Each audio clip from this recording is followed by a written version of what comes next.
हरे कृष्ण दंड प्रणाम।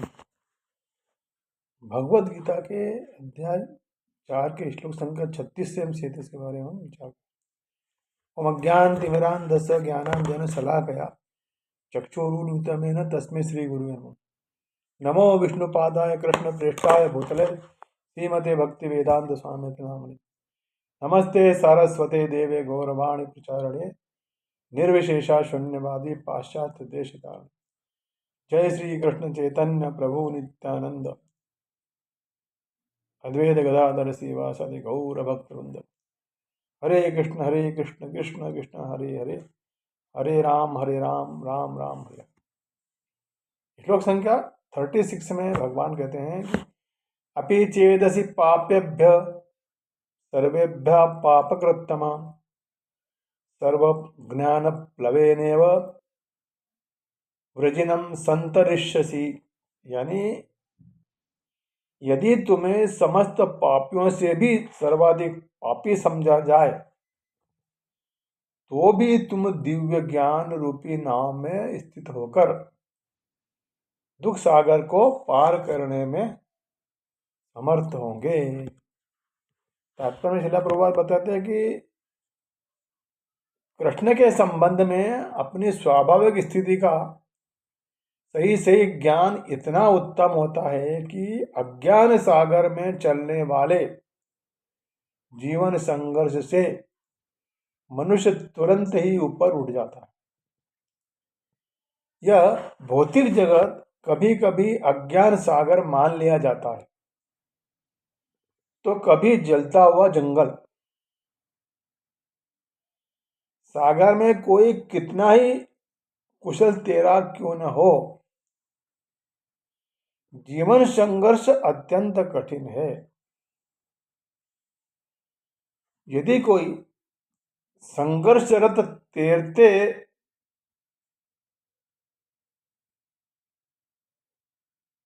हुए आगे बढ़ते समुद्र से निकाल लेता है तो वह सबसे बड़ा रक्षक है। भगवान से प्राप्त पूर्ण ज्ञान मुक्ति का मार्ग होता है। कृष्ण भावनामृत की नाव अत्यंत सुगम है किंतु उसी के साथ साथ अत्यंत उदात्त भी है। अब में कहा गया है कि पाप करने वाले की 3 श्रेणियां होती हैं। पापकृत अर्थात पाप करने वाला, पापकृत्तर यानी 2 पापियों में एक से अधिक पाप करने वाला, और तीसरा पापकृत्तम अर्थात संपूर्ण पापियों में से सबसे अधिक पाप करने वाला। यहाँ पापकृत्तम शब्द का प्रयोग करते हैं। भगवान कहते हैं कि अगर तू संपूर्ण पापियों में से भी अत्यंत पाप करने वाला है तो भी तत्व ज्ञान से तू संपूर्ण पापों से तर सकता है। भगवान का यह कथन बहुत आश्वासन देने वाला है। तात्पर्य है कि जो पापों का त्याग करके साधन में लगा हुआ है उसका तो कहना ही क्या, पर जिसने पहले बहुत का पाप किए हो उसको भी जिज्ञासा जागृत होने के बाद अपने उद्धार के विषय में निराश नहीं होना चाहिए, उसका भी उद्धार हो सकता। कारण कि पापी से पापी मनुष्य भी यदि चाहे तो इसी जन्म में अभी अपना कल्याण कर सकता है। पुराने पाप उतने बाधक नहीं होते हैं जितने वर्तमान के पाप बाधक होते हैं। अगर मनुष्य वर्तमान में पाप करना छोड़ दे और निश्चय कर ले कि अब मैं कभी पाप नहीं करूंगा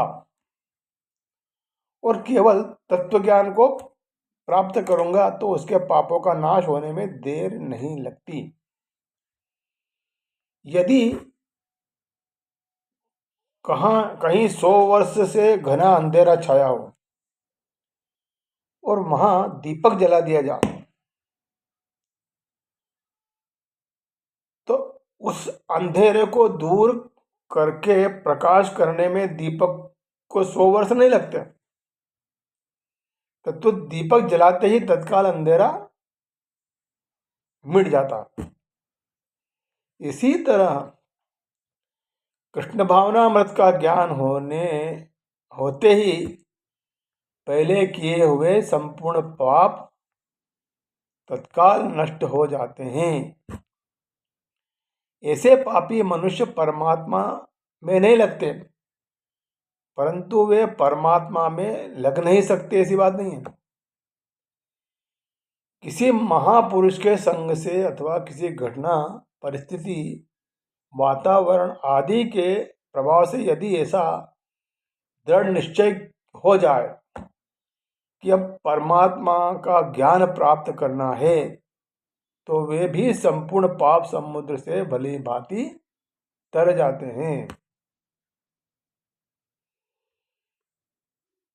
अगले अध्याय में 30 श्लोक 9वें अध्याय में बताते हैं, भगवान ने ऐसी बात अनन्य भाव से अपना भजन करने वालों के लिए कही है। इसमें कहा गया है कि महान दुराचारी मनुष्य भी अगर ये निश्चय कर ले कि मैं भगवान का भजन ही करूंगा, तो भी उसका बहुत जल्दी कल्याण हो जाता है। प्रकृति के जो काल, शरीर और संसार के संबंध से ही संपूर्ण पाप होते हैं। तत्वज्ञान होने पर जब इनसे सर्वदा संबंध विच्छेद हो जाता है, तब पाप कैसे रह सकते हैं। मूला भावे कुथा शाखा। तो परमात्मा स्वतः सिद्ध ज्ञान के साथ एक होना ही ज्ञान प्लव अर्थात ज्ञान रूपी नौका का प्राप्त होना है। मनुष्य कितना ही पापी क्यों न रहा हो, ज्ञान रूपी नौका से वह संपूर्ण पाप समुद्र से अच्छी तरह तर जाता है। यह ज्ञान रूपी नौका कभी टूटती फूटती नहीं है, कभी इसमें छिद्र नहीं होता और कभी डूबती भी नहीं है। यह मनुष्य को पाप समुद्र से पार करा देती है। अभी 33 श्लोक में हमने बताया था कि ज्ञान यज्ञ से ही यह ज्ञान रूपी नौका प्राप्त होती है। यह ज्ञान यज्ञ प्रारंभ से ही विवेक को लेकर चलता है और तत्वज्ञान में इसकी पूर्णता हो जाती है।